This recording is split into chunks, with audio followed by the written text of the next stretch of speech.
오늘 저희가 로마서 10장 5절부터 13절 말씀 묵상합니다. 바울이 로마서 9장부터 11장까지 어떻게 하나님의 백성이고 언약 백성인 이스라엘은 복음을 이렇게 거부하고 반면에 많은 이방인들이 이렇게 복음 안으로 들어오는가, 이것이 과연 구약의 말씀과 어떻게 연결이 되는가, 그 큰 주제를 다루고 있는 중에 우리가 어제부터 이제 왜 그런 일들이 벌어지는지를 설명하는 얘기가 이제 진행되고 있죠.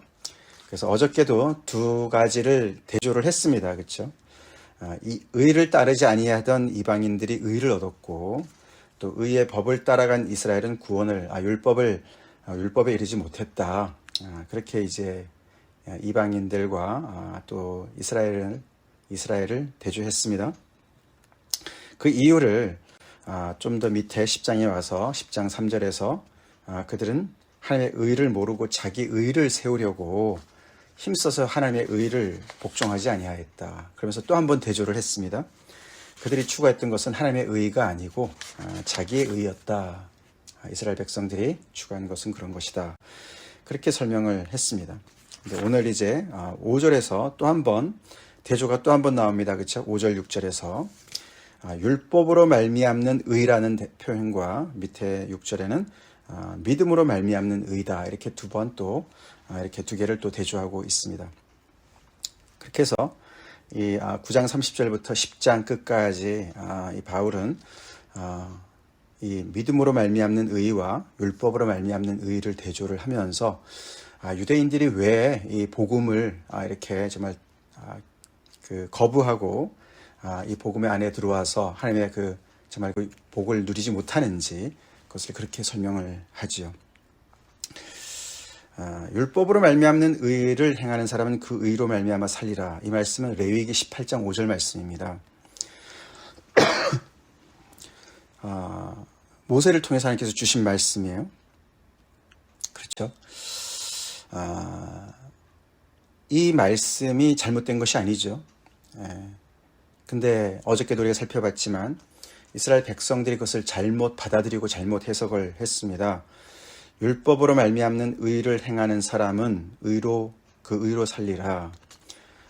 이 율법이 하나님의 말씀이고, 그래서 그 율법은 하나님께서 주신 그런 귀한 복된 것이죠. 그렇습니다. 율법 자체가 무슨 잘못된 것이 아니었습니다. 그죠? 의롭고 하나님의 성품을 닮은 것이었습니다. 그래서 하나님께서 그들을 사랑하셔서 율법을 주신 것이고, 그래서 율법은 당연히 행해야 되는 것이고, 그래서 그렇게 행하다 보면은 하나님의 의로운 백성들로 설 것인데, 어제도 봤지만 이 사람들은 하나님을, 그렇게 율법을 주신 하나님을 앞세우기는커녕 자기의 행위를 앞세웠습니다. 그래서 그것을 자기의 공로로, 자기의 업적으로, 자기의 어떤 자격으로 내가 이렇게 했으니까 하나님 앞에 나는 당연히 내 권리가 있습니다 라는 식의 자세로, 잘못된 애티튜드로 점점 더 발전을 했습니다. 그래서 율법으로 말미암는 의가 원래는 좋은 뜻이었지만 이들이 잘못 해석한 것을 바울이 이렇게 지적을 하는 것이고, 그것을 믿음으로 말미암는 의와 대조를 시키는 것입니다. 다시 말해서 율법을 주신 하나님은 뒷전이고, 율법을 붙잡고 율법의 행위를 붙잡고 그것으로 자기의 어떤 그런 그것을 자기의 의를 세우는, 그래서 하나님의 의가 나타났어도 그것을 끝까지 계속 복종치 아니하는 그런 굉장히 이상한 그런 괴물들이 된 것이죠. 거기에 반해서 믿음으로 말미암는 의는 무엇이냐, 그것을 설명하는데 놀랍게도 또 바울은 구약의 말씀을 똑같이 인용합니다. 이번에는 신명기 말씀입니다. 신명기 30장입니다. 똑같이 모세오경에 나오는 말씀이죠. 위에 것도 레위기 18장 말씀이고 밑에 신명기도 그 모세오경에서 나오는 말씀인데 이번에는 그가 이렇게 얘기합니다. 그 신명기 30장 13절 14절을 인용을 하는데 이같이 말하되 내 마음에 누가 하늘에 올라가겠느냐 하지 말라. 올라가겠느냐 하면 그리스도를 모셔 내리는 것이요, 혹은 누가 무저갱에 내려가겠느냐 하지 말라 하니 내려가겠느냐 하면 그리스도를 죽은 자 가운데서 모셔 올리는 것이라. 그 신명기 30장 13, 14절을 읽어보시면 여기 바울이 인용하는 것이 똑같지는 않습니다. 거기에 어떤 그 중심의 내용을 가지고 그가 이야기를 하는데 그 긴 이야기를 하면서 거기 사이사이에다가 그 적용을 그리스도와 맞춥니다. 사실 이 모세가 이 신명기 30장에서 한 이야기는 이제 고별 설교 아닙니까? 그렇죠? 그래서 이 십계명을 주시고 다시 이 광야 2세대가 이제 약속의 땅으로 들어가기 직전에 그들에게 다시 한번 그 하나님께서 율법을 왜 주셨는지, 정말 이 말씀을 통해서 너네가 얼마나 정말 복을 받았는지 그런 이야기를 하지 않습니까? 그 시작이 이렇게 됩니다. 30장 11절, 신명기 30장 11절이 내가 오늘 내게 명령한 이 명령은 내게 어려운 것도 아니요 먼 것도 아니라. 다른 이방 나라처럼 도대체 이 창조주 하나님, 이 신이 계시다면 신의 뜻은 뭘까?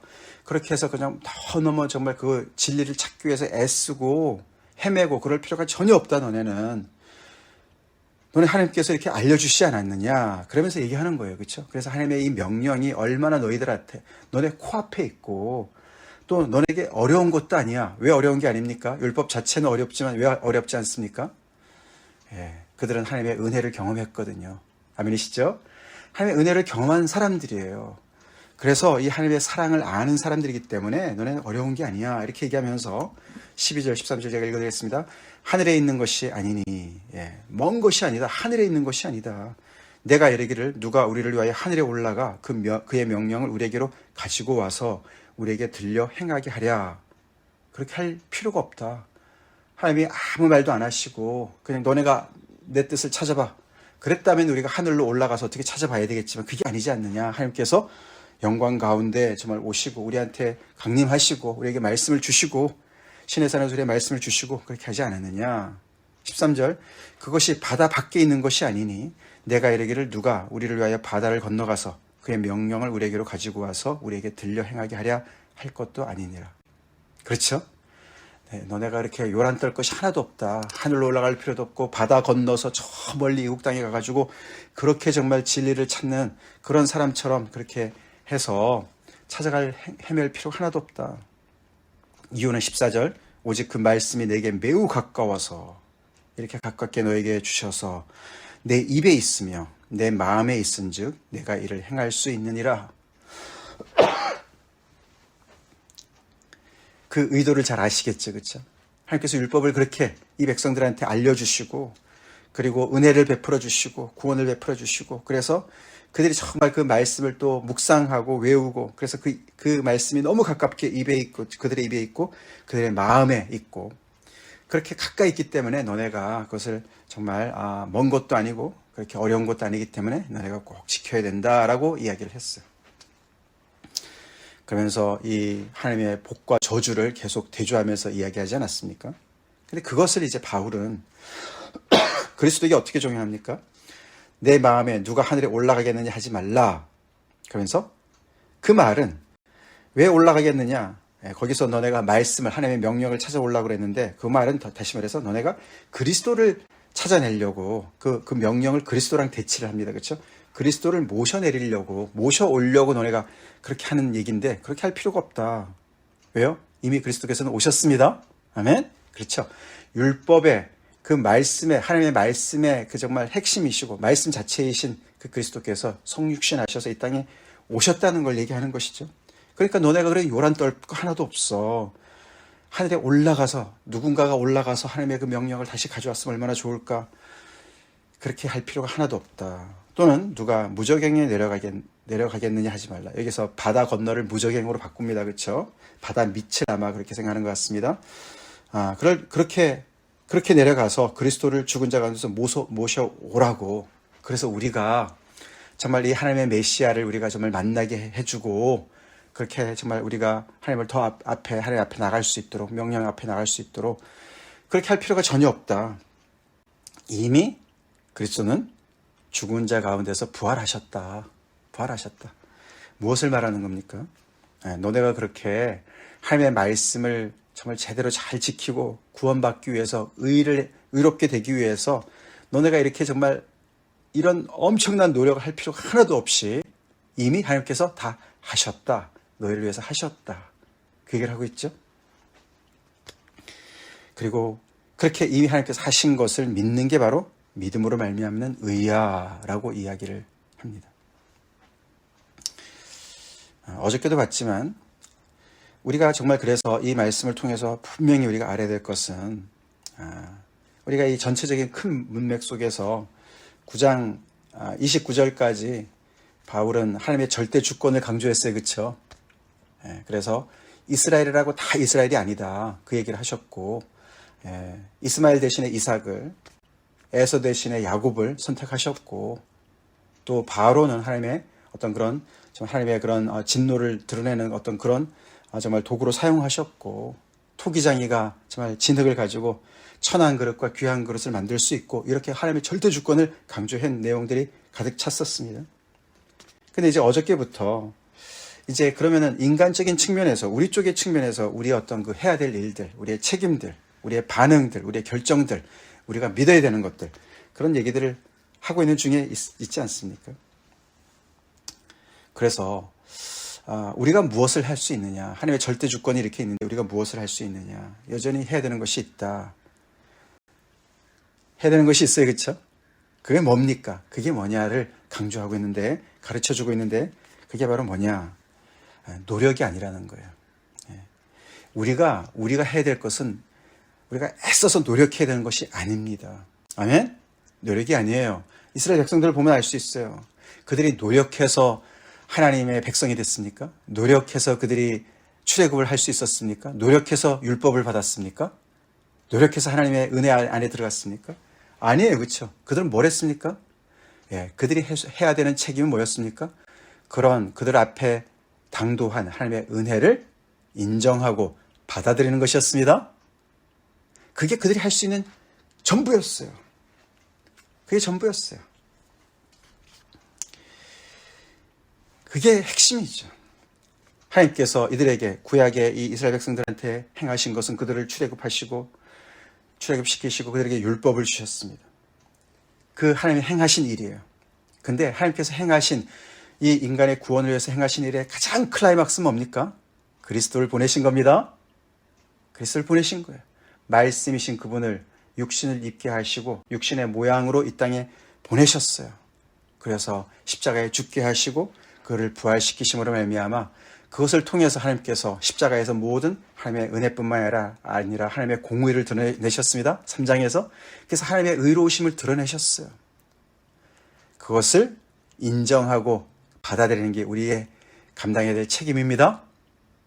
하나님의 절대 주권 앞에 우리가 할 수 있는 일은, 그래서 행위를 앞세우고 내가 율법으로 내 노력으로 하나님께 의롭게 가려고 하는 그것이 아니라 이미 하나님께서 이미 행하신 그리스도를 이미 내려보내시고 그리스도 이미 살리시고 모든 구원을 다 이루어 놓으신 하나님의 그 정말 그 일 앞에, 역사 앞에 무릎 꿇는 일입니다.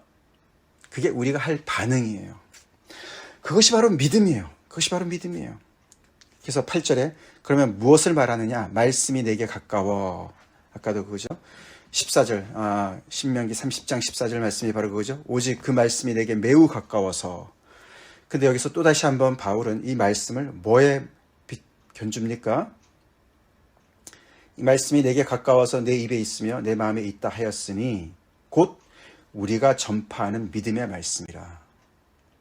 이 구약의 이 하나님의 말씀, 하나님의 명령을 뭐로 대체합니까? 복음으로 대체해요. 복음. 왜요? 하나님의 말씀과 복음이 상통하는 것이죠? 아멘? 그렇지 않습니까? 하나님의 말씀과 이 하나님의 그 말씀의 결정체이신 이 그리스도께서 행하신 모든 일들을 선포하는 그 하나님의 복음, 똑같은 것이죠. 더 확실한 것이죠. 그래서 이 믿음의 말씀으로 이렇게 바울은 자유롭게 그것을 그리스도로 해석을 하고 그리스도의 말씀으로 이렇게 해석을 하면서 결국은 그 복음이 이렇게 가깝게 너희한테 왔다. 그러니 너네가 해야 될 게 뭐냐? 뭐라고요? 믿는 것이죠? 그 모든 반응의 그 모든 것을 다 아우르는 그 단어가 믿음이라는 거예요. 그렇게 행하신 하나님께서 주도권을 잡으시고 행하신 모든 일들을 보면서 그것을 acknowledge하고 인정하고, 와, 하나님께서 이런 일을 행하셨구나. 아무도 할 수 없었을 때 하나님께서 이런 일을 행하셨구나. 그리고 그것을 받아들이는 것이죠. 편손으로 하나님, 저 그 은혜가 필요합니다. 하나님께서 저에게 은혜를 주시니 제가 감사히 받습니다. 받아들이는 것이죠. 어린아이처럼. 그 다음 뭡니까? 신뢰하는 것이죠. 그 하나님을 의지하는 것이죠. 그게 이스라엘 백성들이 행한 거 아닙니까? 제대로 된 믿음을 가졌던 사람들이라면 그렇게 하나님의 그 은혜 앞에 서지 않았겠습니까? 신뢰를 하고 그 다음에 뭡니까? 하나님과 올바른 관계를 형성하는 것이죠. 결국 그래서 하나님 앞에 의롭다함을 받는 이 모든 것을 포함하는 것이 바로 믿음이라는 뜻이에요. 믿음. 믿음으로 말미암는 의라는 거예요. 연결이 되죠? 그래서 9절부터 내가 만일 내 입으로 그 믿음의 내용을 얘기합니다. 예수를 주로 시인하며 또 하나님께서 그를 죽은 자 가운데서 살리신 것을 내 마음에 믿으면 구원을 받으리라. 신명기 30장 14절에도 내 입과 내 마음이 있으니까 그것과 연결해서 바울이 얘기하죠. 예수님을 믿는 것을 두 단계로 얘기합니다. 내 입으로 예수를 주로 시인하고, 고백이 중요합니다. 그렇죠? 고백.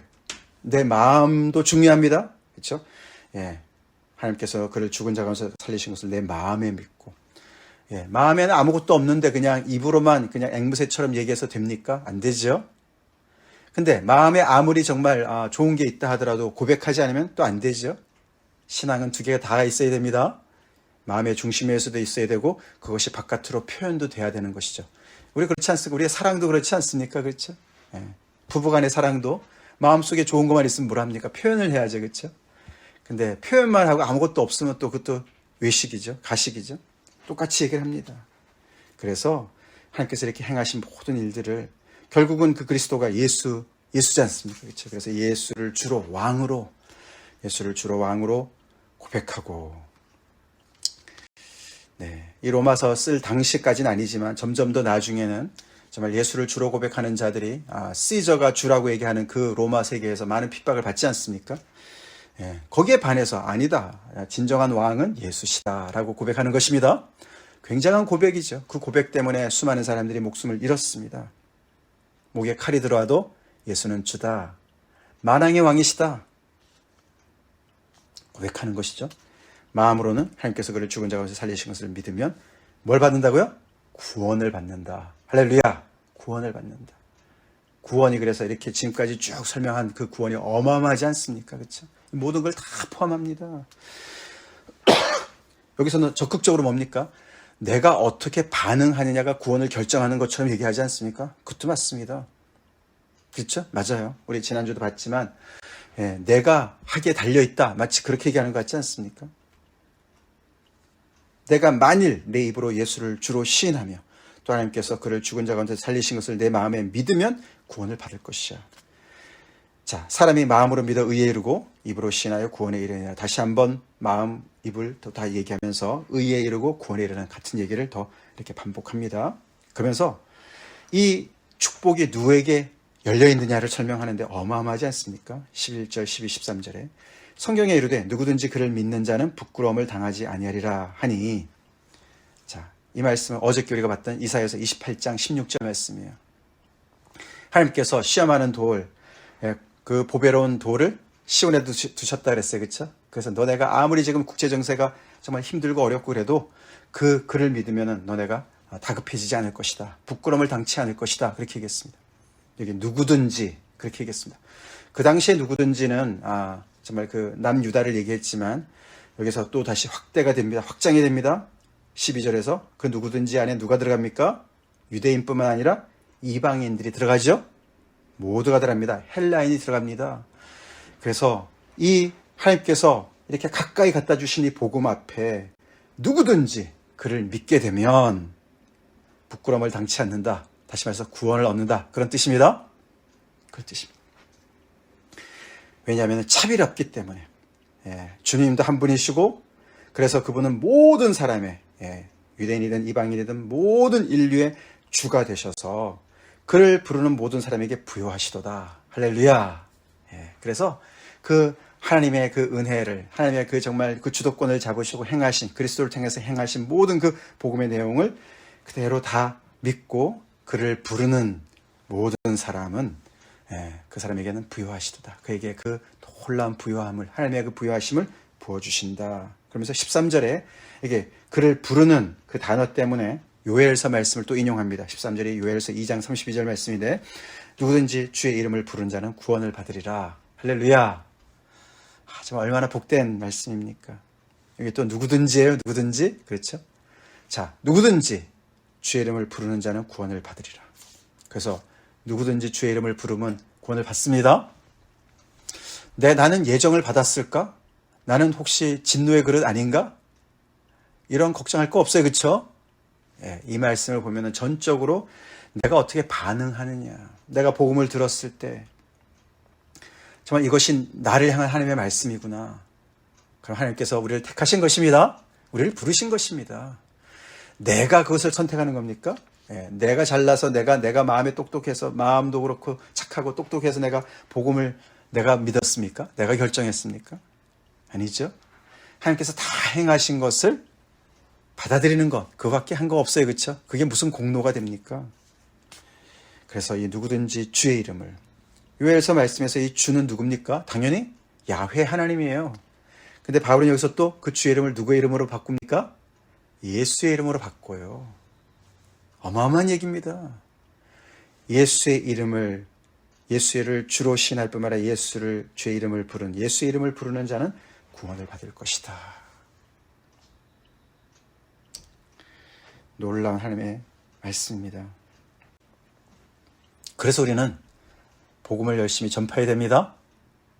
누구든지 주의 이름을 부르게 되면 구원을 받습니다. 그래서 우리가 9장부터 시작된 이 하나님의 이 로마서 말씀에서 특별히 하나님의 절대 주권과, 그렇죠? 또 우리 인간의 어떤 책임과 이것이 이렇게 쌍벽을 이루면서 동시에 나타나고 있어요. 우리 그 긴장감을 놓치면 안 됩니다. 안 됩니다. 예, 우리가 이렇게 누구든지 주의 이름을 부르면 구원을 얻는다라는 말씀을 남용을 해서도 안 됩니다. 하나님의 절대 주권을 인정하면서 해야 됩니다. 그러니 우리가 이렇게 이 주의 이름을 부를 수 있는 것이 은혜가 아닙니까? 아멘? 은혜예요. 내 공로가 아니에요. 내가 이렇게 했으니까 나한테 복 주세요. 그거 잘못된 해석입니다. 그것은 또 다른 우리가 내 자신을 앞세우는, 마치 율법과 행위를 앞세워서 걸려 넘어진 자들처럼 우리가 넘어지는 일밖에 안 되죠. 우리에게 이렇게 놀라운 은혜를 베푸신 우리 하나님을 찬송합시다. 찬양합시다. 이 믿음으로 말미암는 의가 이렇게 가까이 왔고 우리 코앞에 왔고 그렇게까지 하나님께서 얼마나 많은 일을 행하셨습니까? 그 하나님의 그 놀라우신 그 역사 앞에, 그 열심 앞에 우리가 정말 입을 다물고, 그렇죠? 겸손케 되고 감격하고 그 하나님의 그 은혜 앞에 우리가 정말 무릎 꿇읍시다. 그리고 그 은혜가 나를 사로잡을 수 있도록 우리 그분의 이름을 부릅시다. 주의 이름을 부릅시다. 주의 이름을 부른다는 얘기는 믿음의 고백이란 얘기죠. 주님을 바라는다는 얘기죠. 주님을 찬송한다는 얘기죠. 우리 주의 이름을 부르는 자들로 삽시다. 같이 기도하겠습니다. 감사합니다. 하나님. 언제 들어도 질리지 않고 정말 늘 듣고 싶은 하나님의 복음의 말씀 이렇게 오늘도 들려주셔서 감사합니다. 하나님, 너무나도 타성에 젖어 있는 우리들의 신앙생활, 복음을 정말 아버지 너무나 잘하는 것 같지만 아버지 그렇지 않은 우리들, 이 말씀으로 다시 우리를 아버지 빚어주시고 하나님의 이 엄청나신 이 복음에 아버지 하나님의 이 역사 앞에 우리 정말 아버지 유구무원으로 아버지 앞에 서게 도와주시고 감격하게 도와주시고 내가 어떻게 이렇게 주의 이름을 부를 수 있게 됐나, 이 은혜 안에 들어왔나, 어떻게 구원을 받았나. 아버지 그 순간에 머물게 하시고 예배하는 오늘 하루가 되게 해 주시옵소서. 아버지, 주의 백성들이 이렇게 복음을 등한히 여기는 이런 아버지 천박한 시대에 우리가 살고 있습니다. 그런 우리가 되지 않게 도와주시고 이 복음이 아버지 우리를 아버지 하나님 정말 사로잡게 하시고 이 하나님의 은혜 앞에 아버지 책임감 있게 살게 도와주시고 이 복음을 전파하는 자랑하는 저희가 되게 해 주시옵소서. 예수님 이름 받들어 간절히 기도 올립나이다. 아멘.